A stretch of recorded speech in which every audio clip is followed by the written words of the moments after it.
Welcome guys, today I'm going to be bringing you Dark Souls Save Editor version 2.5.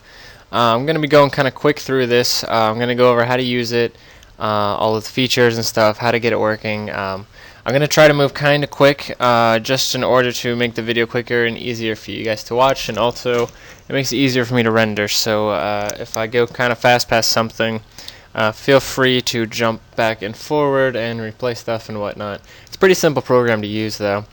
Before you can get anywhere using it though, the first thing you need to do is buy yourself, if you don't have one, a flash drive, an external hard drive, pretty much any form of USB memory. And then what you're going to do is you're going to plug that into your Xbox and move your Dark Souls save file from your primary hard drive over to your flash drive. What this does is gives you the ability to move your save file to your computer and work on it. I will not be showing you specifically how to do that. I'm sure there are plenty of tutorials on YouTube how to do that, but basically you just plug it in, and at some point, probably as soon as you try to use it, it's going to ask you to format it and choose how much of the hard drive you want to make for Xbox usage and blah blah blah.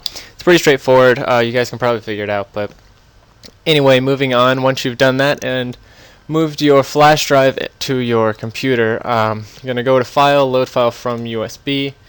Make sure you pick the right USB stick. This stuff will probably pop up right. I would just leave it exactly where it starts, and then click Load Save Game. First thing it's going to do is, if it doesn't have a backup, it'll ask you if you want to make a backup. If it does, it'll ask you if you want to overwrite. This is generally a smart idea to do so in case you fuck something up you didn't mean to fuck up, because that happens, especially when you're not too familiar with the program. You're going to make mistakes. So generally, good idea to do so. Now what's going to happen here is it's going to have all of your save slots, so you just pick the one you think is probably yours. You can always change.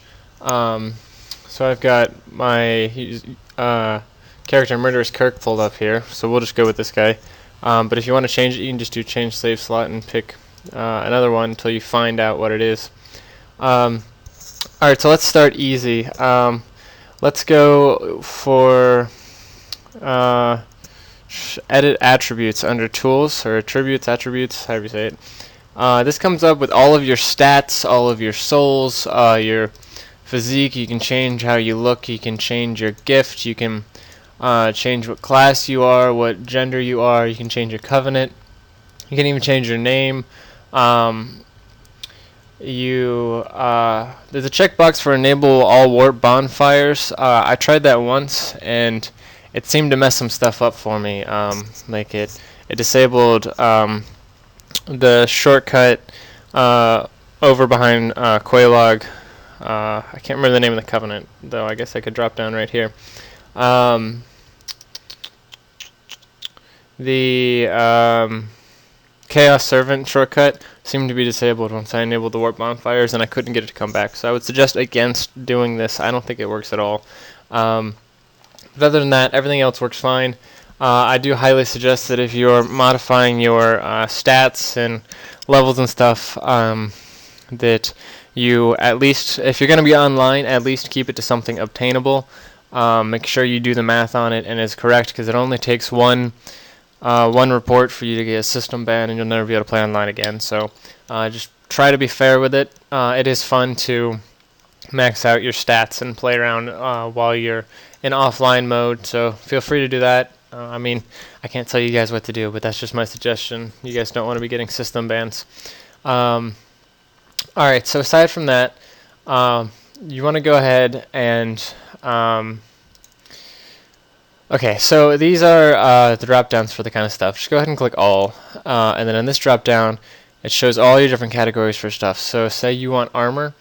What you want to do, if you're going to add armor, go ahead and check scan only empty slots and hit scan. This is going to check which slots aren't taken by items you already have. If you do scan only items, it'll scan for the items you do have, and you can adjust your durability, you can adjust how many of them you have, etc. But that takes a lot longer to scan. It's easier just to add more stuff. So once you've got all these slots pulled up, you get the item code hex, You have value, offset, durability, item name. It's going to all be empty and blank. This drop down here is all of the armor or all of the whatever you picked in the drop down. So all of your armor, all of your items, all of your consumables. But say we want an Iron Helm plus 10. Click Iron Helm plus 10. Right here's the quantity. You want to make sure you have at least one put in there. If you have 0, you're going to add it to the slot, and then you're going to go into the game and you're not going to find it. It's not going to be there because it's 0. So once you've got all this filled out, you click a slot and you click Set Item. So then this is now in your inventory. When you open up the game, it'll be there. So there's all kinds of stuff in here. There's a few rare sets, such as the Elite Cleric's gear, the Mage Smith gear, and there might even be one more. But those are armor sets that aren't even in the game. They're on the CD, but they were removed due to what is assumed to be time constraints, where they just couldn't finish the Covenant quest lines. So those are really cool to check out and play with. Again, it's called Elite Cleric's gear and Mage Smith gear. So you guys can find those in the drop down. So now once you've added all the armor you want, or whatever of this category, you need to make sure you click Save Changes before you go on to a different item type. If you don't do this, it can corrupt your save file. I mean, you just need to make sure you do that before you pull the flash drive. It's not going to corrupt it if you go to a different type. It's just going to corrupt it if you don't properly save before you remove it. So yeah, just to give another example, we'll go to Usable. You're going to need to rescan because you're in a different item type. It's not looking for armor anymore, it's looking for usable slots. Generally goes pretty quick. So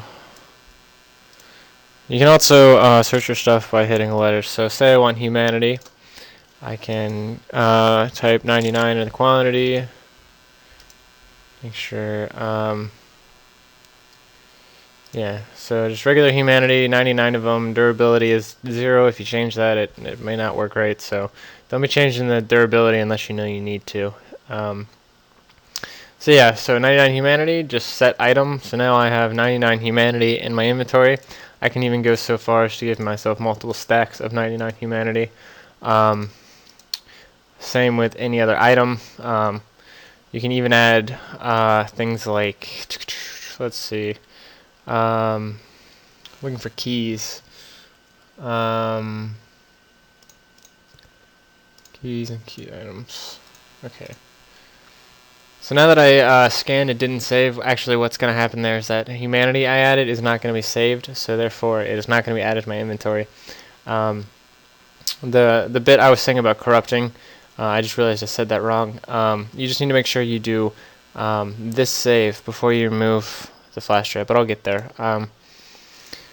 So say I'm at keys, you can even go so far as to give yourself Lord Souls. I believe the Lord Vessel is even in here somewhere. Yeah, right here. So you can give yourself a Lord Vessel.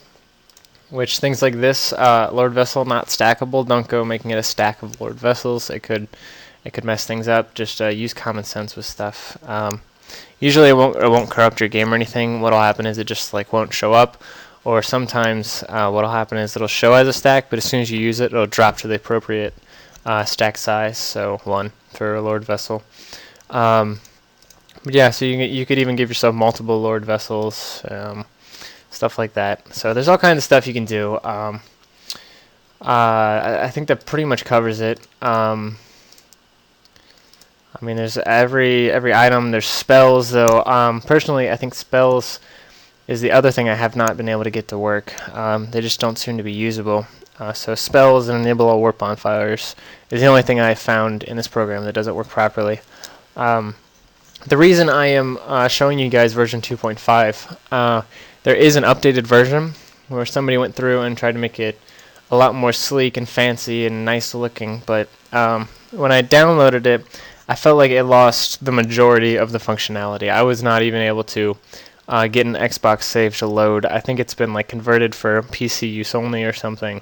it just doesn't work. It was a piece of crap in my eye. And I tried it a few times, and I just was not able to get it working. So I'm bringing you this version today, guys. I will give you a download link.